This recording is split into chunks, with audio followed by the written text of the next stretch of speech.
If you're filling out the PPP loan forgiveness application and you don't think you're going to get 100% forgiveness because of the full-time equivalency or the salary or hourly wage reduction, then I'm going to show you where to find and how to use the 2 safe harbor provisions that you need to know to make sure that you're maximizing your PPP loan forgiveness.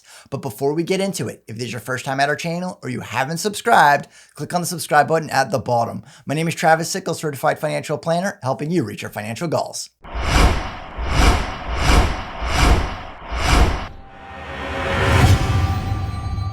There have been a ton of changes to the PPP program to keep your business afloat, and just keeping up with these changes is a job in and of itself. So hopefully these videos make it a little bit easier.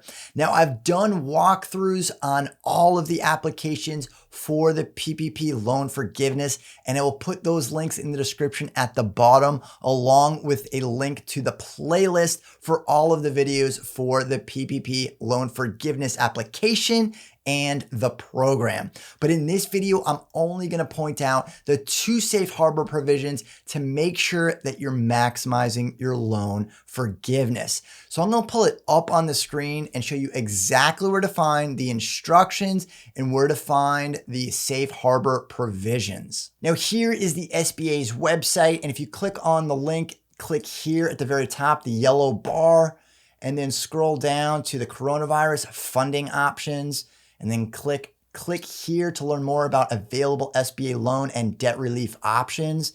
Scroll down, it's a maze. Scroll down to where it says PPP, click on the icon, and then click on loan details and forgiveness. Now you'll scroll down just a little bit and you're gonna see, click here to download the Paycheck Protection Program loan forgiveness application, and right below it are the instructions, and that's what we're going to take a look at. So click on those loan instructions and scroll down, and you want to click on the one for 616 because that's the newest version.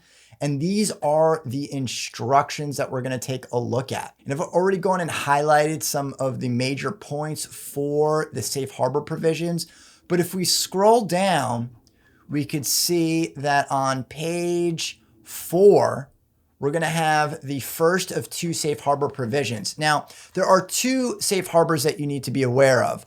The first one is going to be the salary or hourly wage reduction. So if you've reduced your employees, and key is just the employees, not the owners, when you're going through the application, you will only get penalized if you reduced your employees' salary or hourly wage reduction. So this is the first of 2 provisions or safe harbor provisions to make sure that if you meet these guidelines, then you do not have to reduce the amount of your PPP loan forgiveness even further if you didn't use 100%. And that's one of 2. So this is the first one that could potentially reduce the amount of loan forgiveness. And the second one is your full-time equivalency. And that again is only for the employees, not the business owners. So they separate the 2.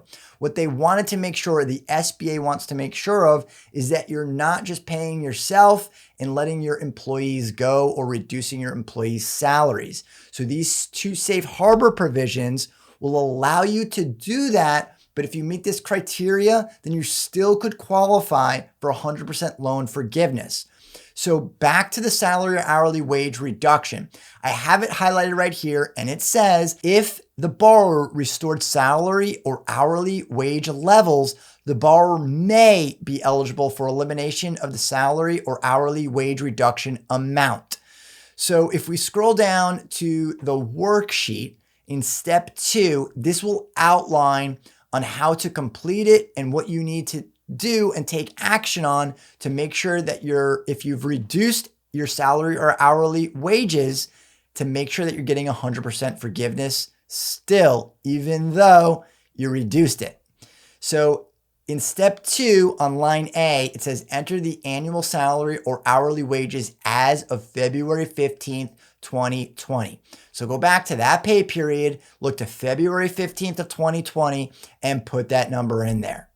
Then you're going to jump down to C and you're going to look at entering the average annual salary or hourly wage as of the earlier of December 31st, 2020, or the date this application is submitted. Now that's the application is submitted. That is not the end of your covered or alternative covered period. It's whenever you're submitting this application. So if you want to do it before December 31st and you've reduced your salary or hourly wages previously or during the covered or alternative covered period, then you need to get the salary and hourly wages back up to where it was on February 15th, because that is how you're going to get 100% forgiveness, or on track for 100% forgiveness. And then if we look below, it says if 2C is equal to or greater than 2A, because it's okay to increase the salaries and hourly wages of your employees, just not yourself. The hourly or salary wage reduction safe harbor has been met.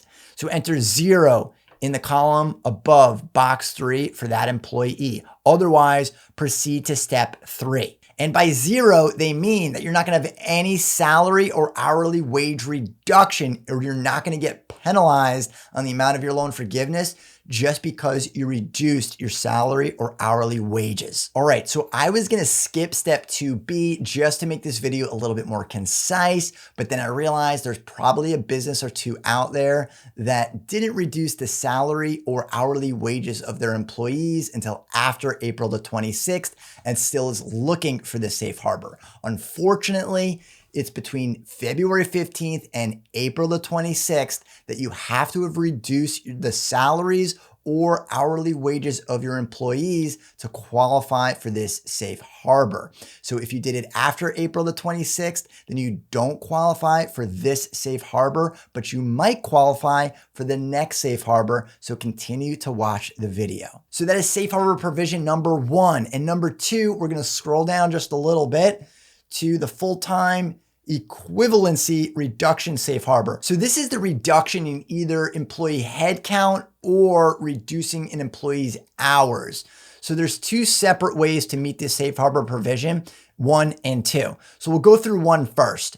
The borrower is exempt from the reduction in loan forgiveness based on the reduction in FTE employees described above if the borrower, in good faith, is able to document that it was unable to operate between February 15, 2020 and the end of the covered period at the same level of business activity as before February 15, 2020, due to the compliance, and that's the key word right there, compliance with requirements established or guidance issued between March 1st and December 31st by the Secretary of Health and Human Services, the Director of the CDC, or OSHA, related to the maintenance of the standards for sanitation, social distancing, or any other worker or customer safety requirement related to COVID-19. So for example, if you're a small business that could only open, say, a restaurant at 25% capacity, that would meet these requirements. That's what they're looking for. So you need to make sure that you're documenting it. Now, if you don't meet this first criteria, then let's look at safe harbor provision number 2 for the FTE reduction safe harbors. So number 2 is the borrower is exempt from the reduction in loan forgiveness based on a reduction in FTE employees described above if both of the following conditions are met. Both. So A, the borrower reduced the FTE employee levels in the periods between February 15th and April 26th. So you've had to have had a reduction in your headcount or the hours worked between February 15th and April 26th.